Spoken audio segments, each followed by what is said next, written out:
Hello friends, Umiya ફૂડમાં તમારું સ્વાગત છે। આજે આપણે વિસરાતી મીઠાઈ એવી અમૃત પાક બનાવશું। તો અમૃત પાક બનાવવા માટે મેં અહીંયા અડધી વાટકી ઘી લીધું છે।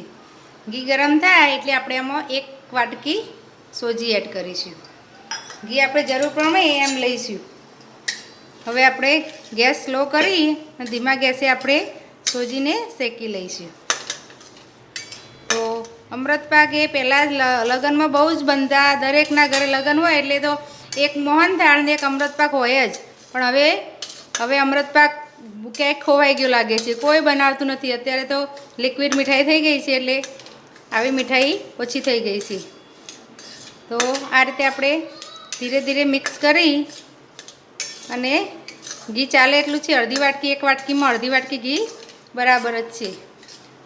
તો આપણે મીડિયમ ગેસ પર આ સોજીને શેકી લઈશું। આપણે આ રીતે ધીરે ધીરે શેકતા જઈશું એટલે અંદરથી ઘી છૂટું પડી જશે।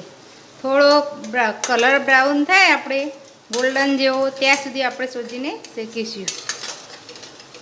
તો તમે જોઈ શકો છો ઘી છૂટું પડવા લાગ્યું છે અને થોડો થોડો કલર ચેન્જ થવા લાગ્યો છે। હજી થોડી વાર આપણે થવા દઈશું। તો આપણી સોજી શેકાઈ ગઈ છે, તમે જોઈ શકો છો। આ રીતે થાય, આ રીતે એટલે આપણી સોજી શેકાઈ જાય। હવે એમાં આપણે 1 વાટકી માવો એડ કરીશું। આ માવો મેં ઘરની મલાઈનો જ બનાવેલો છે। મલાઈનોથી ઘી બનાવી અને પછી એ વધે એનો માવો તૈયાર થયેલો છે। મલાઈને ગરમ ડાયરેક્ટ જ મલાઈ ફ્રીજમાંથી કાઢીને રૂમ ટેમ્પરેચર આવે એટલે આપણે ગરમ કરી દેવાની, એટલે માવો છૂટો પડી જશે અને ઘી પણ છૂટું પડી જશે। હવે માવાને પણ આપણે આના સાથે જ સોજી સાથે શેકી લઈશું। તો ગેસ મીડિયમ જ રાખીશું ને માવાને શેકી લઈશું। તમે પહેલાં માવો શેકવો હોય તો એકલો માવો પણ તમે શેકી શકો। હવે આને સતત હલાવતા રહેવાનું, નહીં તો તળિયા ચોંટી જશે। તો આપણો સોજી અને માવો સરસ શેકાઈ ગયો છે, તમે જોઈ શકો છો। આ રીતનું ટેક્સચર આવી ગયું છે। હવે આપણે ગેસ બંધ કરી દઈશું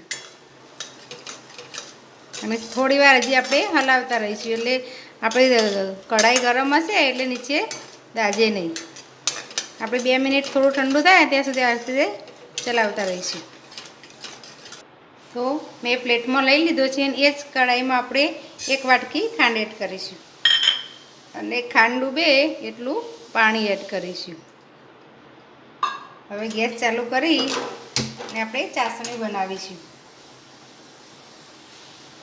તો ખાંડ આપણી મેલ્ટ થઈ ગઈ છે। હવે આપણે મીડિયમ ગેસ પર 1 તારની ચાસણી બનાવીશું। 1 તાર અને ઉપર થોડી થાય એવી આપણે ચાસણી બનાવીશું, કારણ કે અંદર માવો આવે છે એટલે આપણો અમૃત પાક સોફ્ટ જ થશે। તો gas slow rakhi, slow to medium રાખવાનું અને આપણે 1 તારની ચાસણી બનાવી લઈશું। તો હવે આપણે ચાસણી ચેક કરી લઈશું। તો આ રીતે જાડી થાય એટલે આપણે આ રીતે થોડી વાર ઠરવા દઈશું। પછી આપણે આંગળીની મદદથી આ રીતે તમે જોઈ શકો છો, આ જો તાર થવા લાગ્યો છે। હવે આપણે અડધી મિનિટ રહેવા દઈશું। હવે આપણે જે સોજીનું મિશ્રણ છે એકદમ ગેસ સ્લો કરી અને અંદર એડ કરી દઈશું। આ જે પ્લેટમાં આપણે થાળવાનું છે એ જ પ્લેટમાં મેં મિશ્રણ કાઢેલું, એટલે એને ઘીથી ગ્રીસ કરવી નહીં પડે।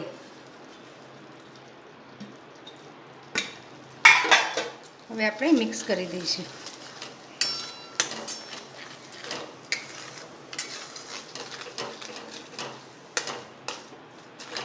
ગેસ બંધ કરી દીધો છે। તો આપણી ચાસણી સરસ 1 તારની થઈ ગઈ છે, તો ફટાફટ સેટ થઈ જશે। હવે એને આપણે પ્લેટમાં લઈ લઈશું। આ રીતનું થાય એટલે પ્લેટમાં લઈ લેવાનું, એટલે 1-2 કલાકમાં સેટ થઈ જશે। તો પ્લેટમાં લઈ લીધું છે। આ રીતે આપણે બધી સાઈડ સેમ કરી દઈશું, એટલે આપણા જે પીસીસ પાડીએ એ બધા એક સરખા થઈ જાય।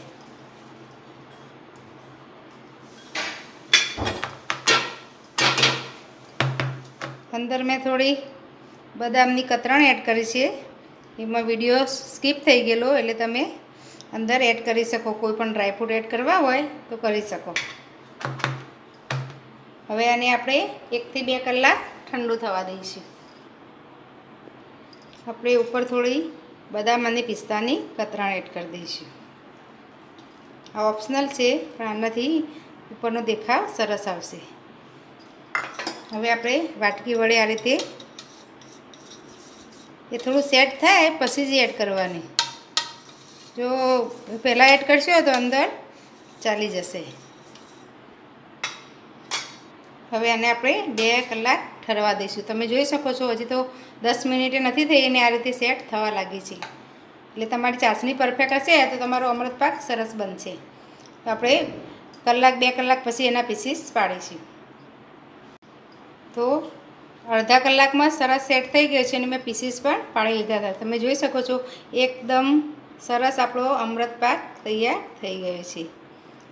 તો જો તમને આ મારી અમૃતપાકની રેસીપી ગમી હોય તો મારા વિડીયોને લાઈક, શેર અને મારી ચેનલને સબસ્ક્રાઈબ જરૂરથી કરજો. ફરી મળીશું આવા નવા વિડીયો સાથે.